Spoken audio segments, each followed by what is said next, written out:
My golly, Miss Molly. It's cold up here in Minnesota. I got my beanie on and a hoodie. Oh man, I almost forgot. I'm gonna need you to say it with me because I can't continue until you do. Greetings and salutations, everybody. Hope you're doing well. I thought I would bring you a 2.5-month update on our Keystone Cougar. If you have followed along to the channel, you know that shortly after we got it home, I brought it inside the shop here under very low light conditions, did a cast light inspection on the roof, and found lots of bubbles and ripples that were of great concern. So I in turn solicited the dealership, and they in turn solicited Keystone. Keystone got right back to me and let me know that it's normal. So anyway, they said keep an eye on it. You're under warranty either way, so I've been keeping an eye on it, and today is the day. We're going to take you, we're going to crawl up top, we're going to inspect that roof under what's called cast lighting. I'll show you what that's all about if you've never seen any of my other videos, so come on, let's go. Yeah, you guys, I'm coming. Come on, I'm old and slow. By the way, get yourself a powerful spotlight, and here's what we're gonna do. What you're gonna wanna do, you're gonna wanna take that light. See what I'm doing here? You're gonna wanna hold it down very low, so it's almost flat to the surface. Because what that's gonna do, it's gonna reveal your imperfections, okay? Now, we're just gonna start by moving the light and the camera with it so we can see anything. Oh, goodness sakes, I didn't see that the first time. All right, it's stuff like that with this TPO membrane. You want to keep a close eye on it, okay? Very close eye on it. Okay, that's seating down pretty tight, but here's the very first seam here. Now it's these areas here that give me concern. It's a very sharp edge. Even though they might have their tape underneath there, as the wind blows, it's putting pressure on this seam. And that could eventually wear through right here, causing a problem and future damage. So those are the areas you want to really keep a close eye on, you guys. Oh, there's another pretty good divot back there. What the hell? Ooh, that's a sharp one. That feels like a staple. We'll be keeping a close eye on those. Part of the reason I'm doing this too, you guys, is so I can document any changes in the roof, so I have it for my own record. Now, you guys should do the same thing. If you ever have to deal with a warranty claim, you want to be able to have all your ducks in a row to back it up. Now, I see a lot of concerning sharp, dimply points in here. We're going to keep a close eye on those too.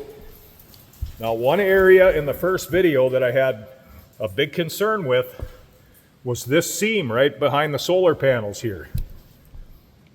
Now you can see how that sharply drops off. Okay? That's a very sharp edge right there of the plywood. This is OSB plywood, oriented strand board. That edge is just as pronounced and sharp as it was on day one.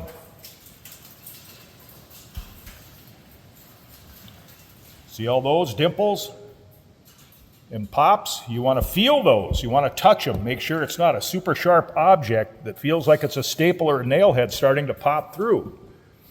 Got to keep a close eye on that stuff, you guys.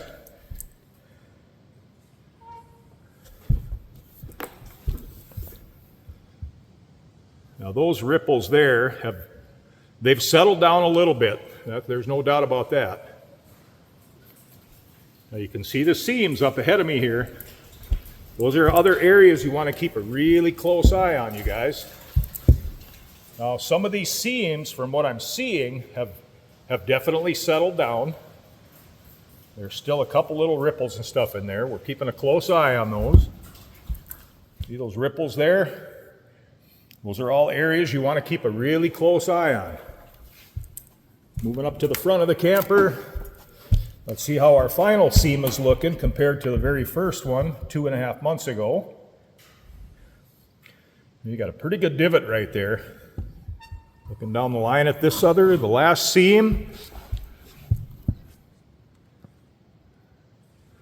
And then we're going to move up to the front cap here, you guys. This is a very, very crucial area that you want to make sure that all your Dicor sealant has no perforations or penetrations. Let's come back this way and look at it from the opposite direction now. You want to look in both directions, you guys, okay?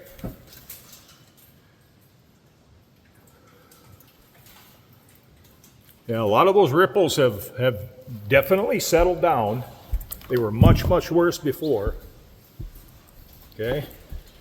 Now when it comes to all your roof vents and your pipe vents and your jacks, you're going to want to inspect all of that Dicor sealant. Okay, that's this stuff right here. The Dicor sealant.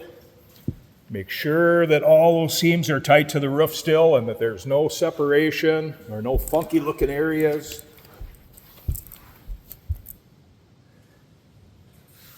So far, I've only felt one, maybe two possible areas that were most likely either a staple or a nail pop.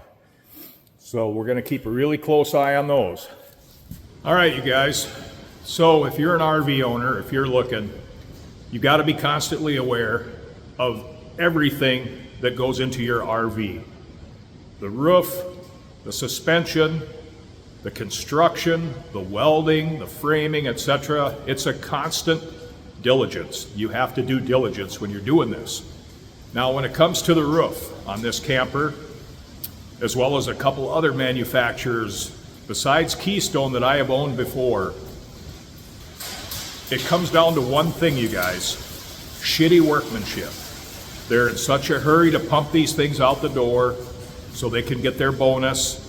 The quality oftentimes goes to the wayside. And honestly, you guys, whether it's Keystone or Jayco or Forest River, whoever, you could easily slow down your process and cut down on your callbacks and your warranty claims if you just slowed production down and let your people stress quality to your team and let your workers take a little bit more time. There's no excuse for the crappy seams that I have and the way that they're married together. It's just a problem waiting to happen. It's not a matter of if, it's when.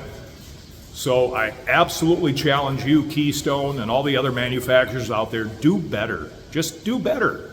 There's no reason I should have to get up here once a month and inspect everything because I'm worried about it falling apart or worried about those seams coming apart and causing TPO damage. Just think of all the RVers out there who aren't do-it-yourselfers, who are weekend warriors and they don't really follow social media, etc.